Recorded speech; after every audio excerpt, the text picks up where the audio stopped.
لەسەر کلکەی تەنگەی هورموز لە 36 کیلۆمەتر باکووری شاری خەسەب لە پارێزگای موسەندەمی سەڵتەنەتی عومان شارێک هەیە کە لە پشتەوە شاخی سەخت و ئاسێ و هەزار بە هەزار دەورەیان داوە. تاقە ڕێگەی هاتوچۆش ڕێگەی دەریاییە و هاوڵاتیان بە بەلەم هاموشە شارەکانی تر دەکەن. ئەمە شاری کومزارە. ئەم شارە 3000 دانیشتوانی هەیە. خەڵکی کومزار بە شێوەی لوڕی کومزاری قسە دەکەن. هەندێک خەڵکی عەرەب، پورتوگالی، ئینگلیز و هندیش هەن، بەڵام زۆربەی دانیشتوان لوڕن. شێوەی لوڕی کومزاری لەگەڵ لارەکی و مینابی یەک دەگرێتەوە. ئەم شێوەیە سەر بە زمانە ئێرانیەکانی باشووری ڕۆژئاوایە. بەگشتی شێوەی کومزاری لەگەڵ زمانی دوورگە لوڕنشینەکانی لارەک، خارک و میناب، بەندەر عەباس، بەندەر بوشەهر، بەندەر لەنگە و بەندەر دەیلەم هاوشێوەیە. خەڵکی کومزار موسڵمانی سوننی مالیکین.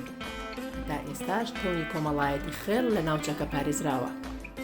هەروەها سیر لەوەدایە کە هەردوو سەری تەنگەی هورموز لە بۆ پێک دێت. لووتکە استراتیژیەکانی کومزار لە باشوور و دوورگەی لاریش لە باکووری تەنگەکە هەڵکەوتوون کە یەکیان عومان و یەکیشیان هی ئێرانە. لە ڕووی گرامەرەوە ئەم زمانە سەر بە گروپی کوردیە. بۆ نمونە سەیری ئەم ڕستانە بکەن. من خوورم، واتە من دەخۆم. من تروم، من دەڕۆم. کیا تخووری، واتە چی دەخۆی. وشەکانی ڕۆژ، ڕۆژ، شەو، دوود، دوێت، کوڕگەل، ژنگەل و سەدانی دیکە هەن کە لەگەڵ کوردی هاوبەشن. ئەمە هەمووی دەیسلمێنێ کە جۆری کومزاری سەر بە گروپی باشووری ڕۆژئاوایە کە لوڕی دەگرێتەوە.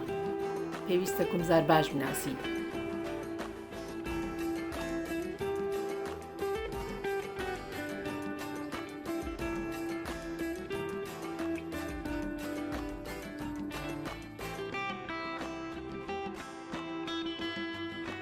تکایە ڤیدیۆکانمان پەسەند بکەن، ڵایک بکەنەوە و سەبسکرایب بکەن بۆ ئەوەی بەردەوام بین.